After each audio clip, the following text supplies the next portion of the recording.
Hi, my name is Kenny, a plant enthusiast from the Philippines. Welcome to my channel and let's talk about plants.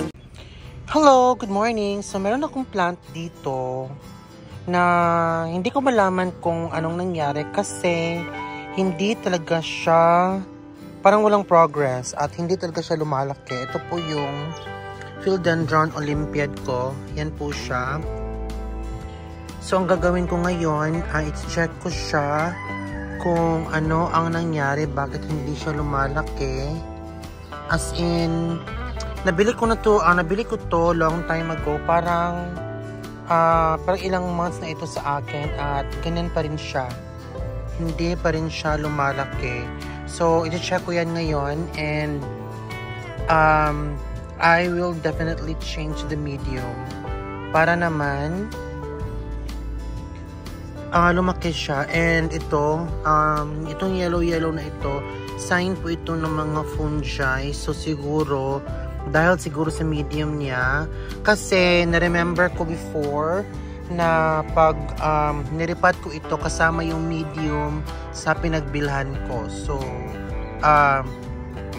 yun yung talaga ang pagkakamali ko. So ngayon, i-check ko siya and i-change ko po yung medium niya. So, ito na nga siya, no, ang aking Olympiad. And actually,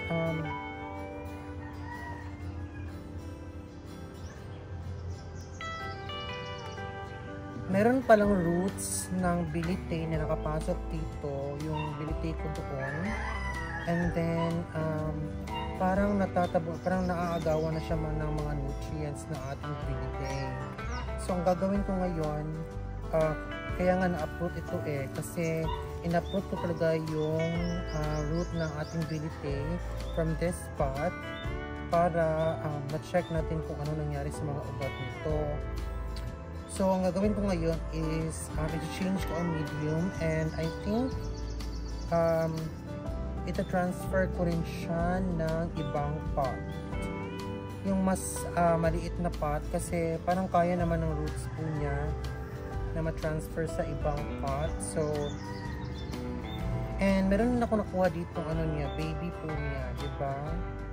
Ito po yung baby ng ating Olympiad. At itatanim ko ito sa ibang pot para ma-separate ko siya kasi kawawa ito. Mabubuhay pa ito. So ngayon, tatanggalin ko lahat ng medium na ito and then i-transfer ko siya sa ibang pot and then i-change ko po yung medium niya kasi parang hindi niya gusto talaga yung medium na ito. So, tingnan, i-transfer ko lang siya dito. And i-check natin kung ano ang meron sa medium na ito. Baka may earthworm. Kasi na-remember ko before na niripat ko ito kasama yung pinagtaniman talaga nito nung binili ko siya. So, ayan. Check natin yung mga roots kung ano nangyari. Meron pala siyang parang munti ka na siyang masira. Tingnan ito. Diba? Parang muntikan. Wait lang. Para sure na makikita niyo talaga. Ito siya. Parang muntikan na talaga siyang masira. Ito. Nandito po siya. And then yan. So, ngayon lalagyan ko ito ng fungicide. Para sure. Naloka naman. At ito pa yung ibang roots po niya. Yung ibang roots po niya ay nag-root rot po siya. Kakaawa naman pala yung plant na ito. Sensitive pala itong Olympiad. Hindi ko alam. Kasi napaka-common ng plant na ito as in, hindi ko alam na sensitive pala ito. So, Nag-rot talaga siya. Nag-root rot pala ito. And then, ang gagawin ko dito ay parang magsa-survive pa naman ito. Wait lang. Lilinisan ko muna. Kunin ko yung mga hindi na pwede.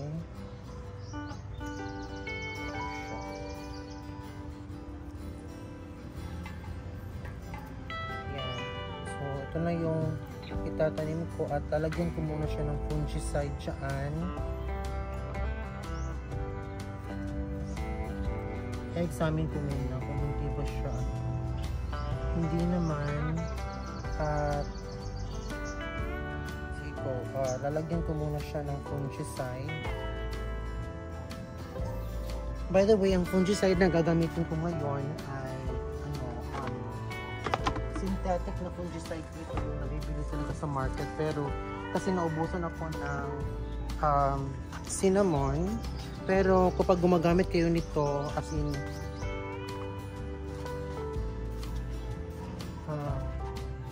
careful lang talaga kasi alam mo naman ang ating mga synthetic na mga fungicide na ganito.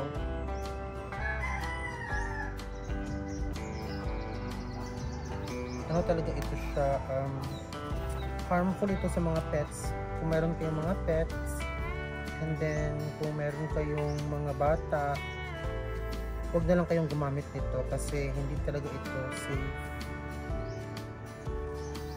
So, ganyan lang ginawa ko. Nilagyan ko lang siya ng fungicide sa nabubulok niyang part. Ganyan.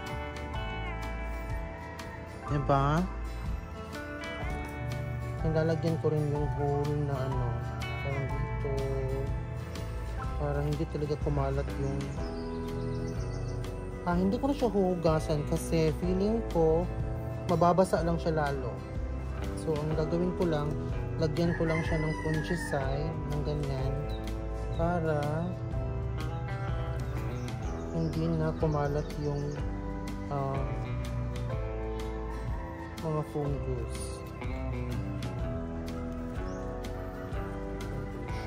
Careful lang talaga sa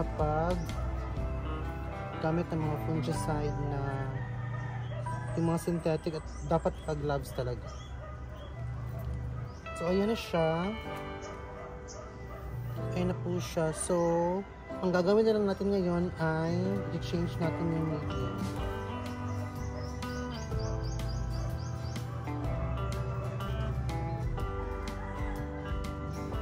So, ngayon, i-change ko tayo ng medium. Yung previous medium ko nito, sinet aside ko muna kasi hindi ko na siya ibabalik doon sa previous medium niya. At kumuha ako ng bago. Ito yung mix ng Aroid ko. Yung Aroid and para pang Aroid pula talaga na medium. So, ito lang yung gagamitin ko. And then, ito, daragdagan ko lang ito ng rice hull at saka carbonized rice hull.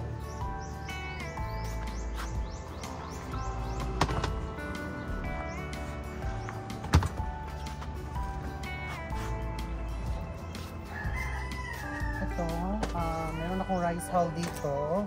Magdadagdag lang ako.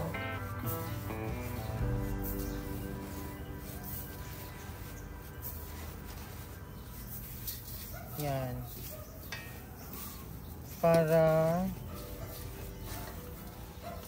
may aeration talaga. Yung parang airy talaga yung mixture natin. Yan po siya. And then, meron din akong carbonized rice hull dito. Ito. Magdaragdag din ako ng konti lang.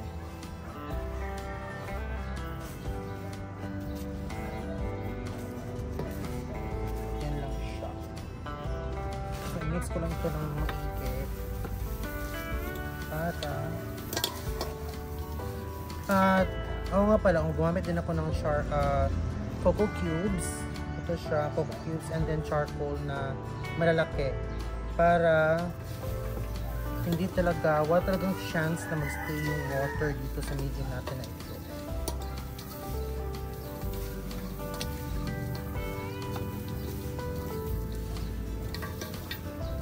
And ang composition pala nito ay wala itong soil. Rice hull, carbonized rice hull, cocoa peat, and cocoa cubes. Yan lang po ang ating composition ng ating aroid na mix na gagamitin ngayon.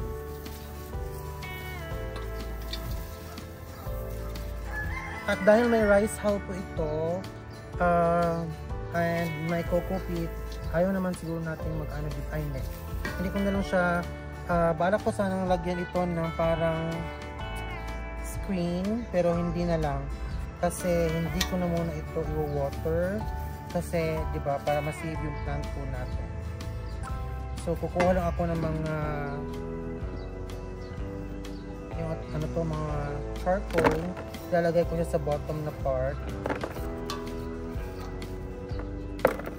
Ayan lang.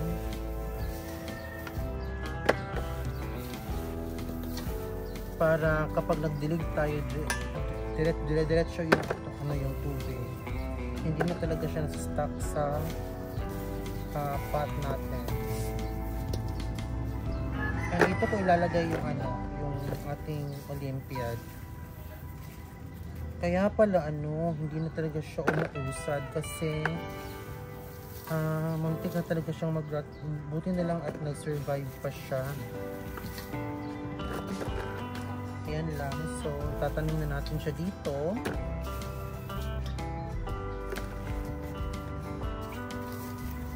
Para at huwag na muna natin siyang diligan. Didiligan ko ito siguro after na maglabas siya ng 2 leaves.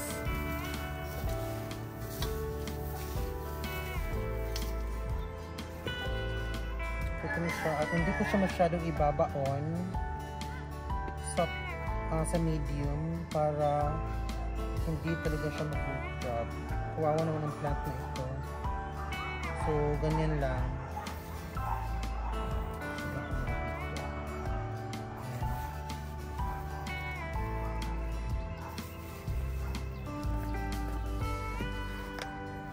Ayan na po siya. Kawawa yung plant kapag nag-bootstrap. Ito talaga ang problema kapag nag-aalaga tayo ng mga aroids kasi kapag na-overwater natin sila, nag-root rot talaga sila. So, dapat control talaga ang ating pagdidilig.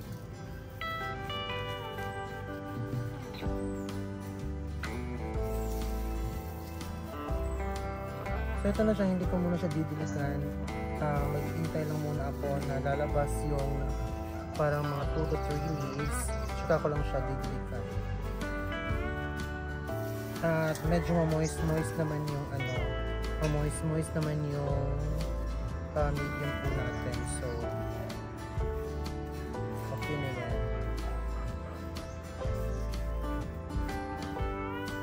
And I'll give you an update kung anong nangyari sa ating Olympiad. Ito na po siya.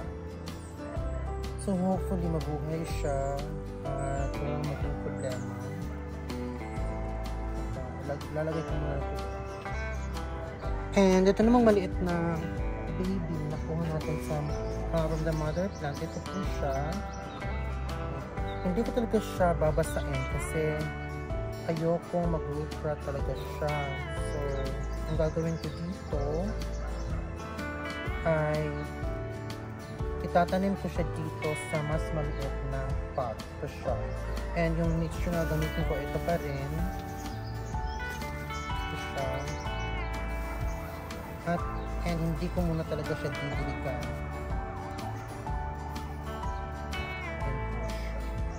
Lagyan natin siya dyan.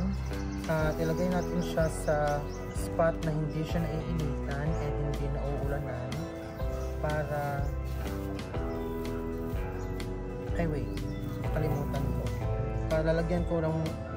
Lalagyan ko muna siya ng fungicide pala para sure.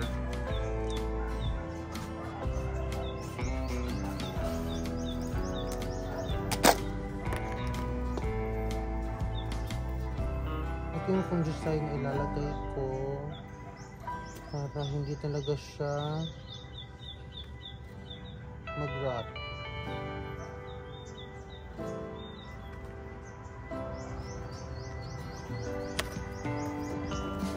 Para sure lang talaga. And then, tatapin ko na siya dito sa ating,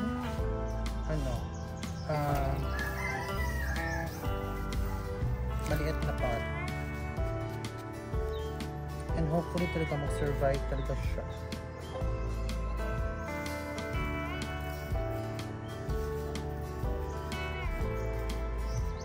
Kasi sayang naman kapag hindi siya nag-survive.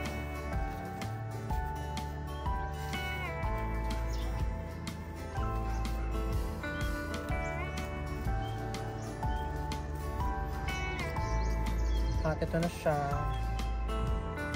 So ilalagay ko lang siya sa spot na hindi talaga siya naiinitan na hindi nauulanan para sure talagang mabuhay po siya. Diba? And also, abangan niyo yung mga videos ko kasi marami talaga, as you can see, marami talaga ako i-propagate dito ng mga pananim. So sa next video, I'm gonna be propagating some of my plants here. Paisa-isa lang talaga every day para sure talaga na mabuhay yung mga plants. Ayoko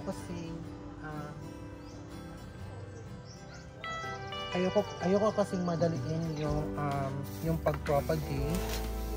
Kaya ang ginagawa ko, isa-isa lang talaga everyday yung pag-propagate ko ng mga plants. So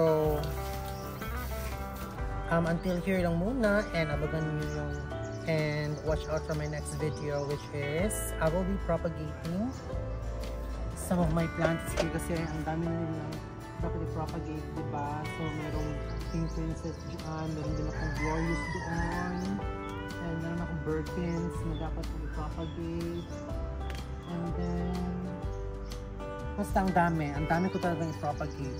And then I'm sweating na, I'm so sorry kasi ang init din sa garden ko, as in humid talaga dito. So yun lang for today, and do not forget to click like and subscribe for more videos. Bye for now, have a nice day and God bless.